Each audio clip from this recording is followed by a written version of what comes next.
Chapter 7 The Goal Getter. Goals are dreams with deadlines. Diana Hunt. If you want to change your life, you have to change your aim. That may sound obvious, but most people don't live this way. They live by default, not design, reacting to what comes their way instead of creating what they want. They drift not because they lack intelligence or talent, but because they lack direction. The difference between highly successful people and everyone else isn't luck, it's clarity. Clarity around what matters, clarity around what they're working toward, clarity around how they'll measure progress. And all of that starts with setting goals.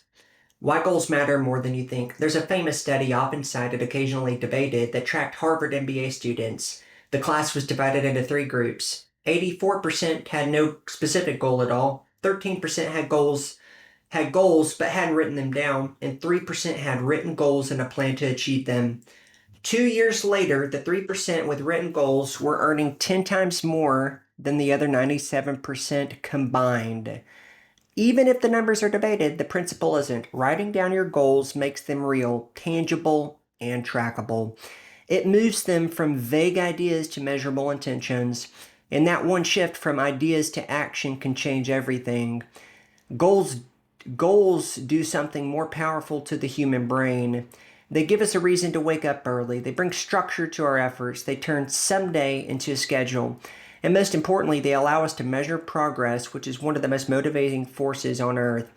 In fact, little audio side note, a mentor of mine, he's beat it into my brain that happiness is measured progression. That's all it is. So back to the book. When you're locked in on a goal, everything shifts. You think differently, you work differently, you speak differently, and you carry yourself with purpose. In a world full of noise, goals provide focus, and focus is a superpower. Your focus determines your direction. Professional race car drivers are trained to never look at the wall, even when flying past it at 200 miles per hour. Why? Because wherever your eyes go, your car follows.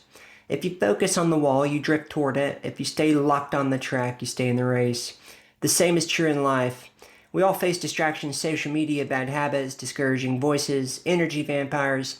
If we focus on those walls, we'll veer straight into them. But if we stay fixated on the finish line, on the target, we give ourselves the best chance to finish strong. That's what a clear goal does. It keeps your eyes where they need to be. The difference between a dream and a goal. Saying, I want to get healthy isn't a goal. It's a wish. Saying, I want to read more is nice, but also vague. Here's what a real goal sounds like. I will run a 5K in under 30 minutes by June 1st. I will write 500 words per day for 90 days. I will book 10 new clients by the end of the Q1. Real goals are specific, measurable, time-bound, and anchored in action. Or if, again, kind of a side note here in the audiobook, but if you rearrange that, the acronym SMART is specific, measurable, action-oriented, and time-bound. And so back to the book. If it can't be tracked, it won't be sustained. If it isn't scheduled, it's not that serious. How I wrote this book. When I first decided to write Everyday Influencer, the idea felt daunting. Where would I start? How long would it take? How many words should it be? So I found my favorite digestible motivational book on success. Figured out the word count for it. About 15,000 words. That number felt big until I broke it down. 15,000 words divided by 100 days. That's about 150 words per day, less than a page. And that's it. So I committed and I wrote 150 words a day for 100 days or so. Some days were easier than others. Some days I barely squeaked it out, but I stuck with it and I finished. Not because I had the best idea or the best writing process, but because I had a clear target, a timeline, and a system. One page at a time, one brick at a time. That's how anything worthwhile gets built. The three-step goal getter strategy. You don't need a complicated system. You need the one that works. Here's what I recommend. Number one. Step one, write it down. Not in your head, not in your notes app. Write it where you'll see it. Step two, break it down. Chunk it into bite-sized actions, daily or weekly habits that build momentums. Again, audiobook aside, the key is habits. James Clear in Atomic Habits is very clear that we don't rise to the level of our ambitions, we fall to the level of our habits. So the habits, the action items, they're the most key once you've written the goal to break it down into. So step three, back to the book. Follow your plan. Stay consistent. Don't chase motivation. Build systems that make execution easier than avoidance. And again, kind of another aside here, but when I wanted to get into running in the morning, it was so hard for me to wake up, pick out my clothes, not hit my snooze, not go back to bed, put on my running shoes, make my way outside, even when it's, especially when it's cold.